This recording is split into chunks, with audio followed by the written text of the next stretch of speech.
नमस्कार मित्रांनो, सर्वप्रथम तुमचं आपल्या सोशल टॉक मराठी चॅनलमध्ये स्वागत आहे. आज वन मंत्र्यांनी केलेल्या घोषणेनुसार वनसेवक पदाची खूप मोठी जाहिरात येणार आहे.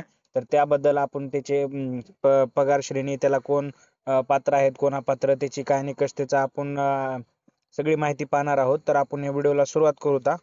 व्हिडिओ लास्टपर्यंत बघा मित्रांनो. महाराष्ट्र वन विभागाने 2025 साली वनसेवक वन रक्षक पदांसाठी मेगा भरती प्रक्रिया जाहीर केली आहे. एकूण 12,991 पदांसाठी ही भरती होणार आहे, ज्याची अधिकृत घोषणा 5 डिसेंबर 2024 रोजी करण्यात आली आहे. शैक्षणिक पात्रता: उमेदवारांनी किमान 10वी किंवा 12वी उत्तीर्ण असावे लागते मित्रांनो. वयोमर्यादा: वनसेवकासाठी पदांसाठी वयोमर्यादा 18 ते 25 वर्ष आहे मित्रांनो. वेतन श्रेणी: ही निवड झालेल्या उमेदवारांना मासिक वेतन 28,000 पर्यंत मिळेल. भरती प्रक्रिया शारीरिक चाचणी आणि लेखी परीक्षांच्या आधारे होईल मित्रांनो. अर्ज प्रक्रिया: ही इच्छुक विद्यार्थ्यांनी ऑनलाईन पद्धतीने अर्ज भरावेत. अर्ज भरताना आवश्यक कागदपत्रे अपलोड करावी आणि अर्जाची प्रिंटआउट घ्यावी, जी शारीरिक चाचणी वेळी आवश्यक असेल. वनसेवक पदासाठी तयारी करणाऱ्या उमेदवारांना शारीरिक आणि लेखी परीक्षेसाठी योग्य तयारी करावी. नवीन जाहिरात आणि अद्ययावत माहितीसाठी महाराष्ट्र वन विभागाच्या अधिकृत संकेतस्थळावर नियमितपणे भेट देणे उचित आहे. नागपूरला 1852 पदे आहेत मित्रांनो. कोल्हापूरला 1286 पदे. छत्रपती संभाजीनगरला 1535 पदे. इतर जिल्ह्यांमध्ये पदांचे वितरण खालीप्रमाणे आहे.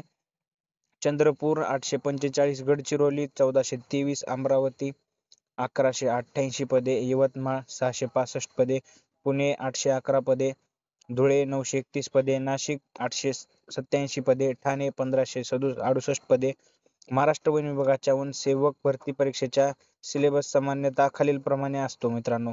सामान्य ज्ञान आणि चालू घडामोडी, भारत आणि महाराष्ट्राचा इतिहास, भूगोल, संस्कृती आणि राजकारणाची माहिती, राष्ट्रीय आणि आंतरराष्ट्रीय चालू घडामोडी, पर्यावरणीय समस्या आणि वन रक्षणासंबंधित विषय. सामान्य विज्ञानामध्ये भौतिकशास्त्र, रसायनशास्त्र आणि जीवशास्त्राच्या मूलभूत संकल्पना, वनस्पती आणि प्राणीशास्त्री संबंधित माहिती, पर्यावरणीय संतुलन आणि जैवविविधता. आणि गणितामध्ये अंकगणित शास्त्र, संख्याशास्त्र, प्रमाण आणि प्रमाण भाग, सरासरी, व्याज, नफा तोटा, बीजगणित, भूमितीच्या मूलभूत संकल्पना, डेटा विश्लेषण आणि सारण्या. बुद्धिमत्ता चाचणीमध्ये तार्किक विचार आणि विश्लेषण क्षमता, शृंखला आणि नमुना ओळख, कोडी आणि पझल्स.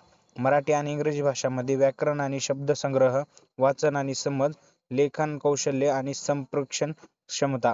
अधिकृत आणि अद्ययावत सिलेबसची महाराष्ट्र वन विभागाच्या अधिकृत संकेतस्थळावर भेट देणे उचित आहे. परीक्षेची तयारी करताना मागील वर्षाच्या प्रश्नपत्रिका आणि मॉडेल टेस्टचा अभ्यास केलेला उपयुक्त ठरेल. आणि ह्याबद्दल जी आलेला GR तुम्हाला त्याची PDF आपल्याला आपल्या टेलिग्राम चॅनलवर भेटून जाईल मित्रांनो. हे अशा प्रकारे त्यांचं GR आहे, जो तुम्हाला आपल्या टेलिग्राम चॅनलवर भेटून जाईल. तर त्यासाठी तुम्ही आपले टेलिग्राम चॅनल जॉईन करा मित्रांनो. डिस्क्रिप्शन